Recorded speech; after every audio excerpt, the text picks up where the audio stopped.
Roma apenas aparenta que mudou a sua atitude, mas se Roma não muda a sua rotina, então Roma não mudou a sua atitude. O objetivo do engano de Satanás é fazer com que nós acreditemos em algo que não seja verdade. E a estratégia que Satanás utiliza para fazer com que as pessoas sejam enganadas é misturar a verdade com a mentira. João 8,44 Vós pertenceis ao vosso pai, o diabo, e quereis realizar os desejos de vosso pai. Ele foi assassino desde o princípio e jamais se apoiou na verdade, porque não existe verdade alguma nele. Quando ele profere uma mentira, fala do que lhe é próprio, pois é um mentiroso e pai da mentira. A seguir, vocês verão um trecho do episódio 221 do programa E aí, professor, de volta à luz? Ai daqueles que chamam luz de escuridão. Como o primeiro rei da Grécia, por exemplo, o Alexandre o Grande. Mas são os princípios que a Bíblia menciona. Portanto, temos que olhar essa questão a partir da raiz histórica do que está para acontecer e do porquê o catolicismo passou a se tornar o movimento cristão mais poderoso, e eu digo cristão entre aspas, tá bom? Que cresceu tanto que ultrapassou todos os outros. Mas aí veio a Reforma Protestante e causou um retrocesso nela. A verdade foi esclarecida. Mas parece que hoje a Reforma Protestante acabou. Mas como isso aconteceu? Bom, as pessoas dizem que Roma mudou, não é? Mas Roma pode mudar sua atitude ou aparentar que mudou sua atitude, mas se Roma não muda sua doutrina, então Roma não mudou. O resto é tudo fachada. Portanto, Martin, a Bíblia diz que uma das principais questões dos últimos dias é o engano. Jesus disse, cuidado para que ninguém vos engane. Falamos sobre o engano em um acampal que fizemos recentemente. Mas, basicamente, qual é o propósito do engano? O objetivo do engano é fazer você acreditar em algo que não seja verdade. É para isso que serve o engano. Agora, isso significa necessariamente que as pessoas que praticam o engano são enganadoras? Não, elas próprias podem estar enganadas. Exatamente. Então, por definição, quem pratica o engano é enganador. Mas também existem enganadores inconscientes, já que foram levados a acreditar que a mentira era verdade. Foram ludibriados por uma farsa. Bom, a Bíblia também diz que o diabo domina quanto do mundo? Todo. O mundo todo. Ele quer enganar todo mundo. Isto significa, Martin, que o mundo inteiro está mentindo. E esta é uma questão muito séria. Então, como saber quem está enganando quem? Só existe uma verdade verdadeira. E onde a encontramos? Na Bíblia? Você a encontra na tradição? Não. Mas a Igreja Católica diz que a tradição é a estrutura na qual se identifica a verdade. E a Igreja Católica também não baseia sua moralidade na Bíblia. Ela baseia-se na lei natural. A lei natural é aquilo que é aceito pela sociedade. É aquilo que ela julga aceitável. Sim, aquilo que é aceito em uma sociedade é a lei natural. Porque fazem aquilo naturalmente. Lá no acampal eu também dei um exemplo disso. Por exemplo, a lei natural, se você estiver em uma ilha de canibais, a lei natural vai dizer que não é problema comer outra pessoa. Sim, até que algo aconteça e aquilo mude, aí a lei natural vai ser outra coisa. Então, basicamente, a lei natural, ela é basicamente as normas consideradas aceitáveis pela sociedade. Mas não temos uma natureza caída? Sim. Quão perverso é o nosso coração? Desesperadoramente. Desesperadoramente perverso. Podemos então basear a moralidade de uma sociedade em corações desesperadoramente perversos? Claro que não, e é isso que Hollywood diz para fazermos. E se você vivesse em uma sociedade como Sodoma? Como sabemos, as leis naturais daquela sociedade viam certas práticas como aceitáveis. Isso. Muito bem. Já a Bíblia, por outro lado, baseia a moralidade em um padrão mais elevado, o padrão divino. Não ditado pelo homem, mas ditado por Deus, escrito pelo dedo de Deus em pedra. Bom, e mesmo o ditado que usamos hoje, quando algo é escrito em pedra, quer dizer que é imutável. Imutável. Não muda. É como a lei dos medos e persas, certo? Então, quando falamos sobre o que está acontecendo no Vaticano, vale a pena voltar na história e estudarmos algumas coisas.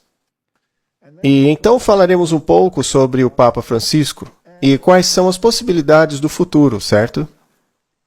Bem, para começar, como o catolicismo surgiu e como ele ganhou ascendência?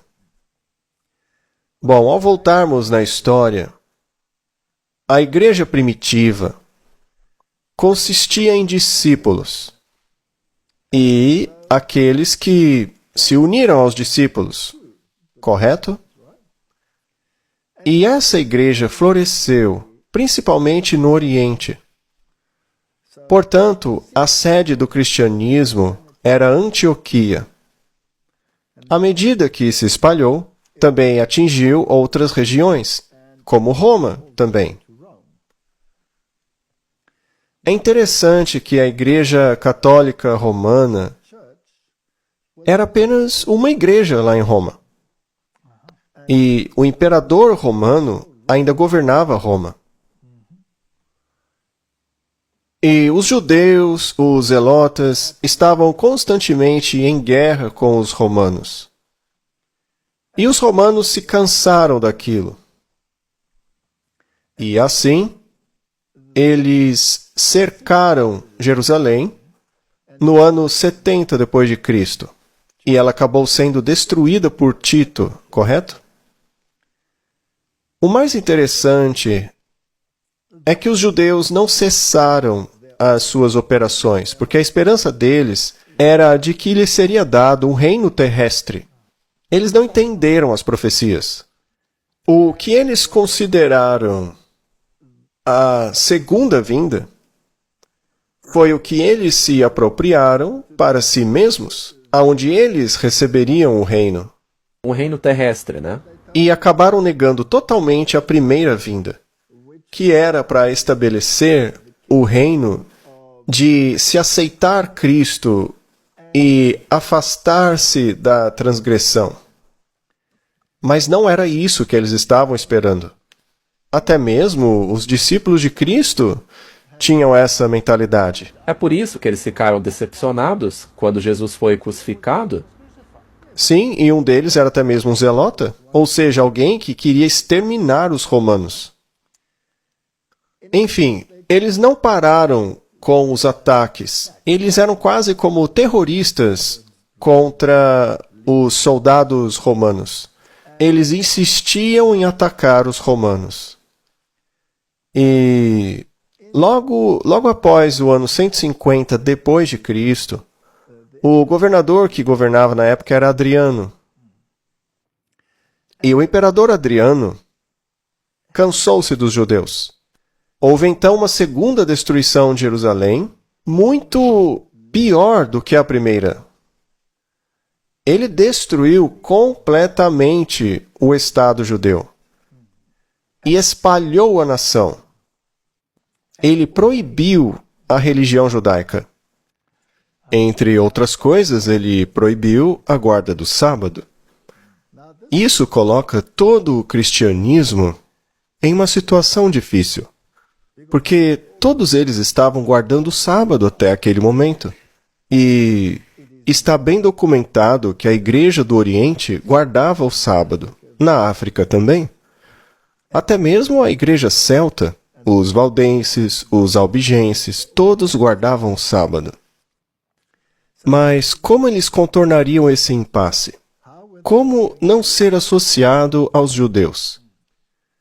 O bispo de Roma teve a inteligente ideia de que ele poderia chegar a um acordo sobre essa questão para dizer não somos judeus. E não precisamos guardar o sábado. Podemos guardar o primeiro dia da semana, celebrá-lo como o dia da ressurreição. Então, não seremos associados aos judeus. E foi isso que aconteceu. Foi como tudo começou. Então foi aí que a guarda do domingo realmente começou. O bispo de Roma foi quem introduziu a guarda do domingo. Finalmente, ele convenceu alguns compatriotas em Alexandria a fazerem o mesmo. Havia esses dois conclaves que eram guardadores do domingo, e o resto do mundo cristão era guardador do sábado. Ao longo dos séculos houve muitas, mas muitas guerras. Muitas tentativas de abolir completamente a guarda do sábado, mas ele sempre continuava voltando. Então, no fim das contas, o que houve foi um comprometimento com o mundo pagão. Sim, porque eles adoravam o sol. Exato. Então, se você tivesse o venerável dia do sol, o Dies Solis, aí você também seria capaz de atrair o paganismo, porque as semelhanças estavam lá. Mas e se você incorporasse algumas das ideologias do paganismo? Bom, uma das principais características de cada cultura pagã no mundo é a adoração aos ancestrais, não é? Com toda certeza. Culto aos ancestrais. Eventualmente, no meio romano, eles desenvolveram a teologia de que os pais falecidos tinham um papel especial no mundo do além. E para fazer isso, você tem que abraçar a doutrina da imortalidade. Sim, a primeira mentira de Satanás. A doutrina da imortalidade também é parte integrante de toda a cultura pagã. Ela forma a base dessas culturas, porque os seres humanos eventualmente se tornam deuses no mundo do além. Então, Roma não chegou ao ponto de deificá-los, mas fez deles mediadores, intermediários entre Deus e os homens. Aí começou a crescer essa ideia de que na cultura pagã havia sacerdotes. E os sacerdotes faziam sacrifícios. E é claro que na religião judaica também havia sacerdotes que também faziam sacrifícios. A Bíblia nos diz que quando Cristo foi sacrificado de uma vez por todas, o sacerdócio, o sistema de sacrifícios deixou de existir. Porque por meio de um sacrifício, ele foi aperfeiçoado para sempre. Portanto, o Novo Testamento não se refere a sacerdotes, mas sim a ministros. Um ministro é alguém que ministra. É um pastor. Bem, agora, você tinha essa ideia de que o ministro trabalhava com a congregação e o sacerdote que era adorado era o sumo sacerdote, Jesus Cristo, que tomou o lugar do sistema levítico. Ele assumiu o sacerdócio sobre a ordem de Melquisedeque. Exato. Você podia explicar melhor isso? O que teria acontecido a Jesus se ele tivesse entrado no templo? Ele teria sido morto? Quando estava na terra, né? Sim, porque ninguém tinha permissão para entrar no templo a menos que fosse um levita. Essa era a lei. Tinha que ser descendente de Arão. Mas Jesus não era. Jesus era um judeu. Ele não podia oficiar dentro do templo. Então, o seu serviço terreno era nos pátios externos. Ele era o sacrifício. E só então ele se tornou sumo sacerdote de um templo não construído por mãos humanas, diferente do terrestre. E há apenas um sacerdote, apenas um mediador. Esse é o homem Cristo Jesus. Mas no paganismo, o sacerdócio era muito importante. Eles também traziam sacrifícios. Então o papado adotou o sacerdócio. Mas, Martin, isso quer dizer que nesse sistema não são ministros, mas sim sacerdotes que trazem sacrifícios? Mas qual seria esse sacrifício? Já não havia sacrifício de ovelhas e cabras? Porque a Bíblia diz que ele não entrou no santuário celestial por meio de sacrifício de ovelhas e cabras, mas sim pelo seu próprio sangue. Então, assim se desenvolveu a filosofia, a teologia de que a hoste da última ceia era o sacrifício. Mas o padre, sendo um sacerdote, tem que fazer um sacrifício de verdade. Tem que ser como a cerimônia original. E foi então que inventaram a doutrina da transubstanciação, a de que o pão se tornava o corpo literal de Cristo e o vinho se tornava o sangue literal de Cristo. Isso é quase que... Não, na verdade é canibalismo. Sim, isso mesmo. E daí surgia um outro problema. Se você passasse o cálice a outra pessoa por meio da congregação, como era feito inicialmente, e se alguém derramasse? Seria um desastre, porque você teria derramado o sangue literal de Cristo. E assim foi decidido não dar mais à congregação o vinho, mas somente o padre poderia beber dele, para que ele pudesse controlar a situação. Então foi assim que isso se desenvolveu ao longo do tempo. Agora, os mortos, os ancestrais, já estavam intercedendo em favor da humanidade. Então, naturalmente, eles tinham a doutrina da Mariologia. O papado desenvolveu essa doutrina da Mariologia, mas a Bíblia nos diz que Maria